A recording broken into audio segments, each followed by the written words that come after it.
Good morning बच्चों। ਅੱਜ ਆਪਾਂ +2 ਟੈਕਸੇਸ਼ਨ ਪ੍ਰੈਕਟਿਸ ਦਾ ਪੇਪਰ 3 यानी कि फंडामेंटल्स ऑफ इनकम टैक्स ਦਾ ਇੱਕ ਚੈप्टर स्टार्ट ਕਰਾਂਗੇ। ਇਸ ਚੈप्टर ਦਾ ਨਾਮ ਹੈ ਐਡਵਾਂਸ ਟੈਕਸ। ठीक है जी। इस चैप्टर ਵਿੱਚ ਆਪਾਂ ਕੀ ਕਰਾਂਗੇ? ਇਸ ਚੈप्टर ਵਿੱਚ ਆਪਾਂ ਕਰਾਂਗੇ ਕਿ ਐਡਵਾਂਸ ਟੈਕਸ ਦਾ ਮਤਲਬ ਕੀ ਹੁੰਦਾ ਹੈ। ठीक है जी। ਇਹਨੂੰ ਕਿਹੜੇ ਲੋਕਾਂ ਲਈ ਐਡਵਾਂਸ ਟੈਕਸ ਭਰਨਾ ਜ਼ਰੂਰੀ ਹੁੰਦਾ ਵੈ, ਕਿਸ ਟਾਈਮ 'ਤੇ ਐਡਵਾਂਸ ਟੈਕਸ ਭਰਨਾ ਜ਼ਰੂਰੀ ਹੁੰਦਾ ਵੈ। अगर वो लोग ज़्यादा टैक्स भर देंगे हैं तो उन्होंने जेह्ड़े इंटरस्ट मिलता है, ब्याज मिलती है, वो किन्ने % ते मिलती है। अगर वो एडवांस टैक्स लेट भरते पे है, ठीक है, तो उसदे उपर उन्होंने किन्नी पेनल्टी लगती है। ठीक है। जिन्नियां भी प्रोविजनस सारियां की सारियां एडवांस टैक्स नाल रिलेटिड हैगियां, वो सारियां दी सारी प्रोविजनस आपां किस चैप्टर विच पढ़ांगे? एडवांस टैक्स विच। ठीक है। हुण आपां स्टार्ट कर रहे हैं जिवें पहले इंट्रोडक्शन टू एडवांस टैक्स, यानी कि उन्होंने आपां कहने आ कर दा अगेता भुगतान की जान पहचान। एडवांस का मतलब की हुंदा वै? पहले। टैक्स का मतलब की हुंदा वै? कर। मतलब की हुंदा पे आपां की करदे पे आ, टैक्स नूं टाइम तो पहले ही जमा कराने पे, उन्होंने आपां कहने आ एडवांस टैक्स। ठीक है जी। सब तो पहले तुहानूं इंट्रोडक्शन विच मैं एक गल दसदा। इनकम टैक्स एक्ट विच आपां पहले आपां दो चीज़ां कीतियां होईयां वै, एक कीता होया वै प्रीवियस ईयर, एक आपां कीता होया वै असैसमेंट ईयर। प्रीवियस ईयर नूं आपां कहने आ वित्ती साल। वित्ती साल किहड़ा साल हुंदा वै? जिस साल विच एक व्यक्ति अपनी आमदन कमांदा वै। ठीक है जी। तो असैसमेंट ईयर की हुंदा वै? उन्होंने आपां कहने आ कर निर्धारण साल। वो कि साल किहड़ा हुंदा वै? अगले साल जाके जिस आमदन उत्ते एक व्यक्ति ने जिहड़ी आमदन कमाई हुंदी है उहदे उपर वो अगले साल उहदे ते टैक्स भरदा वै, उहनूं आपां कहने आ कर निर्धारण साल। लॉजिकली की हुंदा वै? एक साल एक बंदा पैसे कमांदा वै ते अगले साल जाके ओहदा की करदा वै? टैक्स भरदा वै। ठीक है जी। हुंदा की सी जदों यह चीज़ हुंदी सी ते सरकार नूं टैक्स लेट मिलदा सी। अगर सरकार नूं टैक्स लेट मिलना शुरू होया तो नाल दे नाल जिन्ने भी असैसी गए सी उन्हां नूं भी दिक्कत आंदी सी। उन्हां नूं भी हुंदा सी कि लास्ट तक अगले साल जाके पूरे एंड तक की करना पैंदा सी, उन्हां नूं इंस्टॉलमेंट्स विच टैक्स भरना पैंदा सी, जो उन्हां लई भी दिक्कत वाली गल हुंदी सी। ठीक है। सरकार ने की कीता? सरकार ने एक प्रोविजन बनाती। सरकार ने की प्रोविजन बनाई है कि अगर एक बंदे दा, यानी कि अगर एक असैसी दा जिस साल वो पैसे कमा रहा है, यानी कि जिस साल मतलब साडा किहड़ा प्रीवियस ईयर, ठीक है, साडा जिहड़ा वित्ती साल, जिस साल वो बंदा पैसे कमांदा पिया, जिस साल वो आमदन कमांदा पिया वै, अगर उस साल उस बंदे दी आमदन का जिहड़ा टैक्स हैगा वै, टैक्स कितना 10,000 तो उत्ते बनदा वै, तो उन्होंने जिस साल वो पैसे कमा रहा वै, मतलब कि जिहड़ा वित्ती साल के अंदर अंदर ही उन्होंने सारे टैक्स का भुगतान करना पवेगा। ठीक है जी। लगी समझ? पहले प्रोविजन की हैगी सी? पहले प्रोविजन हैगी सी एक साल आपां पैसे कमाने आ ते अगले साल जाके आपां की करते हैं? टैक्स भरते हैं। जिवें सपोज करो आपां 19-20 विच पैसे कमाए तो उस 19-20 च जिहड़े पैसे कमाए आ उहदा टैक्स सानूं कदों देना पैंदा वै? 20-21 विच। ठीक है जी। लेकिन एडवांस टैक्स की कहंदा वै? एडवांस टैक्स कहंदा वै कि अगर एक व्यक्ति का टैक्स अगर 10,000 रुपये तो उपर हैगा वै, जिवें 19-20 विच की हैगा वै तुहाडा जिहड़ा टैक्स बनदा 15,000 रुपया, ठीक है, मतलब 10,000 तो उत्ते हो गया, तां तुहानूं अपना सारे टैक्स की भुगतान 19-20 विच ही करनी पेगी, तुसीं 20-21 विच नहीं कर सकते। ठीक है जी। लगी समझ? उन्होंने आपां की कहने आ एडवांस टैक्स, मतलब कि आपां पहले ही सब मतलब एडवांस विच ही पहले ही आपां की कर रहे हैं? उन्होंने की कहते हैं? टैक्स का भुगतान कर रहे हैं। ठीक है बेटा। ठीक है। हुण आपां की कहते हैं इंट्रोडक्शन कर रहे हैं। इंट्रोडक्शन विच की है? आमदन कर अधिनियम अनुसार पहला एक व्यक्ति नूं एक वित्ती साल विच कमाई आमदन ते आउण वाले वित्ती साल विच कर दा भुगतान करना हुंदा सी। यानी कि आपां पिछले साल पैसा कमाया तो उस तो अगले साल जाके की कर रहे हैं? आपां टैक्स भर रहे हैं। इस तरह एक वित्ती साल दे कर दे आउण वाले वित्ती साल विच भुगतान किया जाता सी। इहदा मतलब की है कि यानी कि जो साडा कर निर्धारण साल हुंदा सी, मतलब जिहड़ा अगला साल हुंदा सी, उस साल विच आपां की करदे सी? टैक्स जमा ਕਰਵਾਉਂਦੇ ਸੀ। ਇਸ ਨਾਲ ਆਮਦਨ ਕਰ ਵਿਭਾਗ ਨੂੰ ਕਰ ਦੇਰੀ ਨਾਲ ਪ੍ਰਾਪਤ ਹੁੰਦਾ ਸੀ। ਇਹਦੇ ਨਾਲ ਕੀ ਹੋਇਆ, ਮਤਲਬ ਜਿਸ ਸਾਲ ਉਹਨਾਂ ਦਾ ਟੈਕਸ ਬਣਦਾ ਵਾ ਉਸ ਸਾਲ ਤੇ ਉਹਨਾਂ ਨੂੰ ਟੈਕਸ ਮਿਲਦਾ ਨਹੀਂ ਪਿਆ। ਟੈਕਸ ਕਦੋਂ ਮਿਲਦਾ ਪਿਆ ਵਾ, ਅਗਲੇ ਸਾਲ ਮਿਲਦਾ ਪਿਆ ਵਾ। ਮਤਲਬ ਕਿ ਜਿਹੜਾ ਸਾਡਾ ਇਨਕਮ ਟੈਕਸ ਡਿਪਾਰਟਮੈਂਟ ਹੈਗਾ ਵਾ ਉਹਨਾਂ ਨੂੰ ਟੈਕਸ ਕਦੋਂ ਮਿਲ ਰਿਹਾ, ਲੇਟ ਮਿਲ ਰਿਹਾ, ਅਗਲੇ ਸਾਲ ਮਿਲ ਰਿਹਾ। ਅਸੈਸੀ ਵੀ ਸਾਰਾ ਕਰ ਵਿੱਤੀ ਸਾਲ ਦੇ ਅੰਤ 'ਤੇ ਭੁਗਤਾਨ ਕਰਨ ਵਿੱਚ ਔਕੜ ਮਹਿਸੂਸ ਕਰਦੇ ਸਨ। ਉਹਨਾਂ ਨੂੰ ਵੀ ਕੀ ਲੱਗਦਾ ਸੀ, ਜਿਹੜਾ ਅਸੈਸੀ ਹੁੰਦਾ ਸੀ, ਲੈ ਹੁਣ ਤਾਂ ਆਪਾਂ ਪੈਸੇ ਕਮਾ ਲਏ, ਠੀਕ ਆ ਯਾਰ, ਹੁਣ ਸਾਨੂੰ ਅਗਲੇ ਸਾਲ ਟੈਕਸ ਭਰਨਾ ਪਊਗਾ। ਉਹਨਾਂ ਨੂੰ ਵੀ ਉਹ ਚੀਜ਼ ਕੀ ਲੱਗਦੀ ਸੀ, ਔਖੀ ਲੱਗਦੀ ਸੀ। ਠੀਕ ਹੈ, ਇਸ ਲਈ ਆਮਦਨ ਕਰ ਅਧਿਨਿਯਮ ਵਿੱਚ ਕੁਝ ਸ਼ਰਤਾਂ ਅਧੀਨ ਇਸ ਤਰ੍ਹਾਂ ਦੇ ਪ੍ਰੋਵੀਜ਼ਨ ਸ਼ਾਮਲ ਕੀਤੇ ਗਏ ਹਨ। ਇਹਨਾਂ ਚੀਜ਼ਾਂ ਨੂੰ ਸੋਚ ਕੇ ਇਨਕਮ ਟੈਕਸ ਡਿਪਾਰਟਮੈਂਟ ਨੇ ਕੀ ਕੀਤਾ, ਇੱਕ ਪ੍ਰੋਵੀਜ਼ਨ ਕ੍ਰੀਏਟ ਕੀਤੀ। ਉਹਨਾਂ ਨੇ ਕੀ ਕਰਤਾ, ਪ੍ਰੋਵੀਜ਼ਨਸ ਬਣਾਤੀਆਂ। ਇਸ ਅਨੁਸਾਰ ਇੱਕ ਅਸੈਸੀ ਨੂੰ ਚਾਲੂ ਵਿੱਤੀ ਸਾਲ ਵਿੱਚ ਕਮਾਈ ਆਮਦਨ 'ਤੇ ਚਾਲੂ ਸਾਲ ਵਿੱਚ ਹੀ ਕਰ ਅਦਾ ਕਰਨਾ ਪੈਂਦਾ ਹੈ। ਯਾਨੀ ਕਿ ਕੀ ਹੈ, ਜਿਸ ਸਾਲ ਤੁਸੀਂ ਪੈਸਾ ਕਮਾ ਰਹੇ ਹੋ, ਜਿਸ ਸਾਲ ਤੁਸੀਂ ਆਮਦਨ ਕੀਤੀ ਹੈ, ਆਮਦਨ ਕਮਾਈ ਹੈ, ਉਸੇ ਸਾਲ ਦੇ ਵਿੱਚ ਹੀ ਤੁਹਾਨੂੰ ਕੀ ਕਰਨਾ ਪਏਗਾ, ਟੈਕਸ ਜਮ੍ਹਾਂ ਕਰਾਉਣਾ ਪਏਗਾ।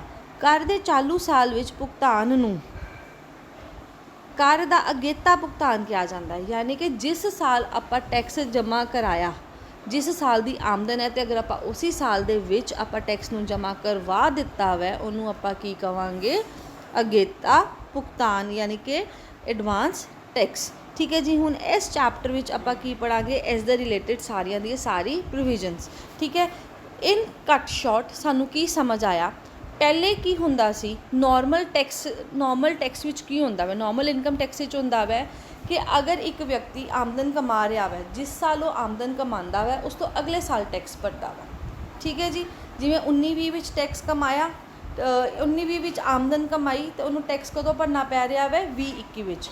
ਲੇਕਿਨ ਐਡਵਾਂਸ ਟੈਕਸ ਵਿੱਚ ਕੀ ਹੁੰਦਾ ਵਾ, ਜਿਸ ਸਾਲ ਤੁਸੀਂ ਆਪਣੇ ਪੈਸੇ ਕਮਾ ਰਹੇ ਹੋ, ਜਿਸ ਸਾਲ ਤੁਸੀਂ ਆਮਦਨ ਕਰ ਰਹੇ ਹੋ, ਉਸੇ ਸਾਲ ਦੇ ਵਿੱਚ ਹੀ ਤੁਹਾਨੂੰ ਟੈਕਸ ਜਮ੍ਹਾਂ ਕਰਾਉਣਾ ਪਏਗਾ, ਬਸ਼ਰਤੇ ਅਗਰ ਤੁਹਾਡਾ ਟੈਕਸ ਉਸ ਸਾਲ ਵਿੱਚ 10,000 ਰੁਪਏ ਤੋਂ ਉੱਪਰ ਹੈ। ਠੀਕ ਹੈ ਬੇਟਾ, ਐਸੀ ਸਾਡੀ ਇੰਟਰੋਡਕਸ਼ਨ ਟੂ ਐਡਵਾਂਸ ਟੈਕਸ। ਹੁਣ ਆਪਾਂ ਕਰਾਂਗੇ ਮੀਨਿੰਗ ਆਫ ਐਡਵਾਂਸ ਟੈਕਸ। ਠੀਕ ਹੈ ਜੀ, ਮੀਨਿੰਗ ਕੀ ਹੈ, ਇੱਕ ਅਸੈਸੀ ਦੁਆਰਾ ਚਾਲੂ ਵਿੱਤੀ ਸਾਲ ਯਾਨੀ ਕਿ ਪਿਛਲੇ ਸਾਲ ਵਿੱਚ ਕਮਾਈ ਆਮਦਨ ਤੇ ਚਾਲੂ ਵਿੱਤੀ ਸਾਲ ਵਿੱਚ ਹੀ ਕਰ ਨੂੰ ਭੁਗਤਾਨ ਕਰਨ ਨੂੰ ਕਰ ਦਾ ਅਗੇਤਾ ਭੁਗਤਾਨ ਕਿਹਾ ਜਾਂਦਾ ਹੈ। ਮਤਲਬ ਕੀ ਹੋ ਗਿਆ, ਜਿਸ ਸਾਲ ਤੁਸੀਂ ਪੈਸੇ ਕਮਾਏ ਉਸੇ ਸਾਲ ਦੇ ਵਿੱਚ ਹੀ ਤੁਹਾਨੂੰ ਕੀ ਕਰਨਾ ਪਏਗਾ, ਟੈਕਸ ਜਮ੍ਹਾਂ ਕਰਾਉਣਾ ਪਏਗਾ। ਉਹਨੂੰ ਆਪਾਂ ਕੀ ਕਵਾਂਗੇ, ਐਡਵਾਂਸ ਟੈਕਸ। ਲੇਕਿਨ ਇਹਦੀ ਕੀ ਸ਼ਰਤ ਹੈਗੀ ਹੈ, ਇਹਦੀ ਇੱਕ ਸ਼ਰਤ ਸਭ ਤੋਂ ਜ਼ਿਆਦਾ ਜ਼ਰੂਰੀ ਹੈ ਕਿ ਤੁਹਾਡਾ ਜਿਹੜਾ ਟੈਕਸ ਹੈ ਕਿੰਨੇ ਰੁਪਏ ਤੋਂ ਉੱਪਰ ਹੋਣਾ ਚਾਹੀਦਾ ਵੈ, 10,000 ਤੋਂ ਉੱਪਰ ਹੋਣਾ ਚਾਹੀਦਾ ਵੈ। ਠੀਕ ਹੈ ਜੀ, ਆਮ ਤੌਰ 'ਤੇ ਅਸੈਸੀ ਨੇ ਚਾਲੂ ਵਿੱਤੀ ਸਾਲ ਵਿੱਚ ਕਮਾਈ ਆਮਦਨ ਤੇ ਆਉਣ ਵਾਲੇ ਵਿੱਤੀ ਸਾਲ ਵਿੱਚ ਕਰ ਦਾ ਭੁਗਤਾਨ ਕਰਨਾ ਹੁੰਦਾ ਹੈ। ਠੀਕ ਹੈ ਨਾ, ਨਾਰਮਲੀ ਕੀ ਹੁੰਦਾ ਵੈ, ਜਿਸ ਸਾਲ ਪੈਸੇ ਕਮਾਏ ਤੇ ਅਗਲੇ ਸਾਲ ਆਪਾਂ ਕੀ ਕਰਨਾ ਵੈ, ਟੈਕਸ ਜਮ੍ਹਾਂ ਕਰਾਉਣਾ ਹੈ। ਪਰ ਜੇ ਉਸ ਦੀ ਚਾਲੂ ਵਿੱਤੀ ਸਾਲ ਦੀ ਆਮਦਨ ਤੇ ਬੰਦਾ ਕਰ, ਮਤਲਬ ਜਿੰਨੇ ਤੁਸੀਂ ਪੈਸੇ ਕਮਾਏ ਹੈ, ਜਿੰਨੀ ਤੁਹਾਡੀ ਆਮਦਨ ਹੈ, ਉਹਦੇ ਉੱਪਰ ਬੰਦਾ ਕਰ, ਮਤਲਬ ਉਹਦੇ ਉੱਪਰ ਬੰਦਾ ਟੈਕਸ 10,000 ਰੁਪਏ ਤੋਂ ਵੱਧ ਹੋਵੇ, ਤਾਂ ਉਸ ਅਸੈਸੀ ਨੂੰ ਚਾਲੂ ਸਾਲ ਵਿੱਚ ਹੀ ਕਿਸ਼ਤਾਂ ਵਿੱਚ ਕਰ ਦਾ ਭੁਗਤਾਨ ਕਰਨਾ ਪੈਂਦਾ ਹੈ। ਯਾਨੀ ਕਿ ਉਹਦਾ ਕੀ ਹੈਗਾ ਵੈ, ਅਗਰ ਉਹਦਾ ਟੈਕਸ 10,000 ਤੋਂ ਉੱਪਰ ਹੈਗਾ ਵੈ ਤੇ ਉਸੇ ਸਾਲ ਦੇ ਵਿੱਚ, ਯਾਨੀ ਕਿ ਸੇਮ ਈਅਰ ਦੇ ਵਿੱਚ ਹੀ ਉਸ ਵਿਅਕਤੀ ਨੂੰ ਕਿਸ਼ਤਾਂ ਦੇ ਵਿੱਚ ਟੈਕਸ ਭਰਨਾ ਪਏਗਾ। ਮਤਲਬ ਸਾਲ ਵਿੱਚ ਕਿੰਨੇ ਮਹੀਨੇ ਹੁੰਦੇ ਆ, 12 ਮਹੀਨੇ, ਮਤਲਬ 12 ਕਿਸ਼ਤਾਂ ਦੇ ਵਿੱਚ ਉਹਨੂੰ ਕੀ ਕਰਨਾ ਪਏਗਾ, ਟੈਕਸ ਭਰਨਾ ਪਏਗਾ। ਠੀਕ ਹੈ ਜੀ, ਸਪੋਜ਼ ਕਰੋ ਤੁਹਾਡਾ ਟੈਕਸ ਬਣਦਾ ਵਾ 24,000 ਰੁਪਇਆ। ਠੀਕ ਹੈ ਜੀ, 10,000 ਤੋਂ ਉੱਤੇ ਹੋ ਗਿਆ। ਠੀਕ ਹੈ, ਅਗਰ 24,000 ਹੈ ਤੇ ਉਹ ਕੀ ਕਰੇਗਾ, ਹਰ ਮਹੀਨੇ ਦੀ ਕਿਸ਼ਤ ਬਣਾ ਦੇਗਾ। ਹਰ ਮਹੀਨੇ ਦੀ ਕਿਸ਼ਤ ਕਿੰਨੀ ਬਣੇਗੀ, 2,000 ਰੁਪਏ। ਅਗਰ ਆਪਾਂ 24,000 ਨੂੰ 12 ਨਾਲ ਡਿਵਾਈਡ ਕਰਦੇ ਹਾਂ ਤੇ ਸਾਡਾ ਕੀ ਬਣਦਾ ਵੈ, 2,000 ਰੁਪਏ ਮਹੀਨਾ। ਉਹ ਬੰਦੇ ਨੇ ਕੀ ਕਰਨਾ ਵੈ, ਹਰ ਮਹੀਨੇ 2-2,000 ਰੁਪਇਆ ਐਡਵਾਂਸ ਵਿੱਚ ਹੀ ਟੈਕਸ ਜਮ੍ਹਾਂ ਕਰਵਾਈ ਜਾਏਗਾ। ਠੀਕ ਹੈ ਜੀ, ਇਸ ਤਰ੍ਹਾਂ ਆਮਦਨ ਕਰ ਦਾ ਅਗੇਤਾ ਭੁਗਤਾਨ ਕਰ ਵਸੂਲ ਕਰਨ ਦੀ ਇੱਕ ਅਜਿਹੀ ਵਿਧੀ ਹੈ ਜਿਸ ਵਿੱਚ ਕਰ ਦੀ ਕਮਾਈ ਦੇ ਅਨੁਸਾਰ ਕਮਾਈ ਵਾਲੇ ਵਿੱਤੀ ਸਾਲ ਵਿੱਚ ਹੀ ਕਿਸ਼ਤਾਂ ਦੇ ਰੂਪ ਵਿੱਚ ਭੁਗਤਾਨ ਕੀਤਾ ਜਾਂਦਾ ਹੈ। ਠੀਕ ਹੈ ਜੀ, ਮਤਲਬ ਇਹ ਕਿੱਦਾਂ ਦੀ ਸਾਡੀ ਉਹ ਹੈਗੀ ਹੈ ਮਤਲਬ ਪ੍ਰੋਵੀਜ਼ਨ ਹੈਗੀ ਹੈ ਕਿ ਜਿਸ ਸਾਲ ਪੈਸੇ ਕਮਾਏ ਉਸੇ ਸਾਲ ਹੀ ਕਿਸ਼ਤਾਂ ਦੇ ਵਿੱਚ ਤੁਸੀਂ ਕੀ ਕਰਨੇ ਵੈ, ਪੈਸੇ ਕੀ ਕਹਿੰਦੇ ਜਿਹੜਾ ਟੈਕਸ ਹੈਗਾ ਵਾ ਉਹਦਾ ਭੁਗਤਾਨ ਕਰਨਾ ਵੈ। ਇਸ ਵਿਧੀ ਨੂੰ ਆਪਾਂ ਕੀ ਕਹਿੰਦੇ ਆ, ਪੇ ਐਜ਼ ਯੂ ਅਰਨ ਵੀ ਕਿਹਾ ਜਾਂਦਾ ਵੈ। ਇਹਨੂੰ ਆਪਾਂ, ਇਸ ਪ੍ਰੋਵੀਜ਼ਨ ਨੂੰ ਆਪਾਂ ਕੀ ਕਹਿੰਦੇ ਆ, ਪੇ ਐਜ਼ ਯੂ ऑन। ठीक है बेटा, हुण सानू की पता लग गया एडवांस टैक्स की हुंदा वै, जिस साल तुसी पैसे कमा रहे हो, जिस साल तुसी आमदन कमा रहे हो, तुहानू उसी साल दे विच ही की करना पएगा, टैक्स जमा कराना पएगा, बशर्ते अगर तुहाडी जेह्ड़ी टैक्स दी रकम हैगी है 10,000 रुपए तो उपर हैगी है, तो यह जिहड़ा टैक्स तुहानू किद्दां जमा कराना पएगा, किश्तां दे विच तुहानू जमा करवाना पएगा। ठीक है बेटा, ये आपां कीता वै मीनिंग ऑफ एडवांस टैक्स।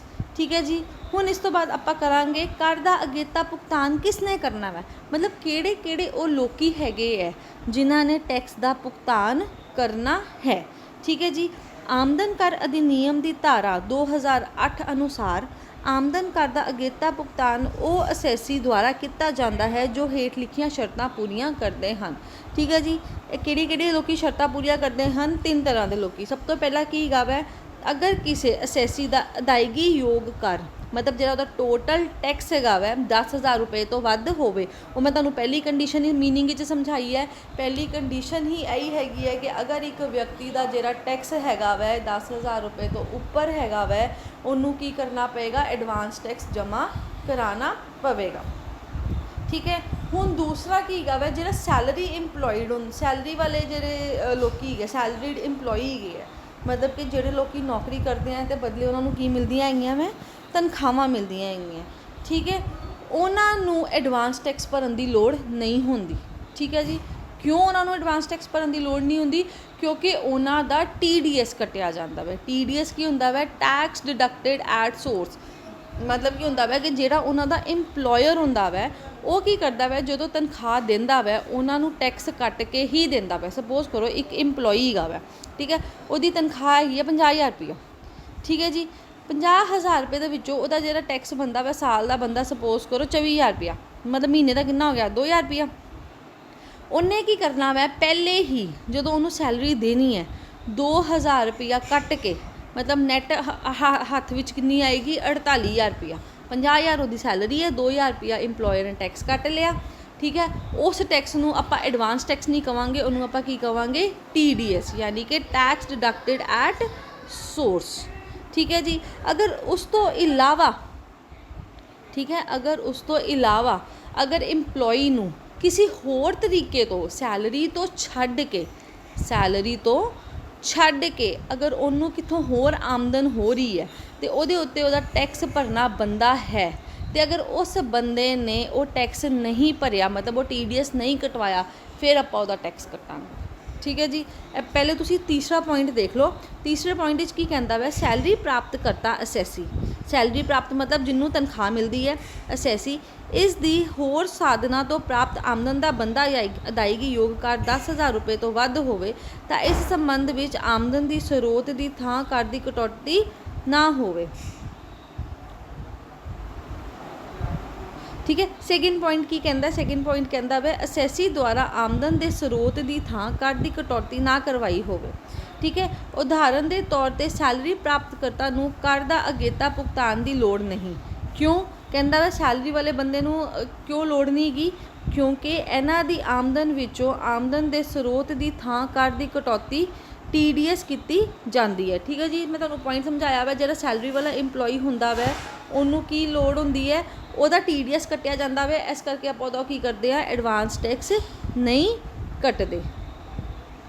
अगर सैलरी प्राप्त करता असैसी इस तो होर साधना तो प्राप्त आमदन ते बंदा अदायगी योग कर 10,000 रुपये तो वध होवे, की करता वै, हुण एक इंपलॉई गा वै सपोज, ठीक है, वो सैलरी लैंदा है, उस सैलरी तो इलावा किसी होर साधन, सपोज करो उन्होंने की मिलता पिया वै, उन्होंने ब्याज मिलती पई है, उन्हें बैंक की किया होया वै, पैसा रखा होया वै।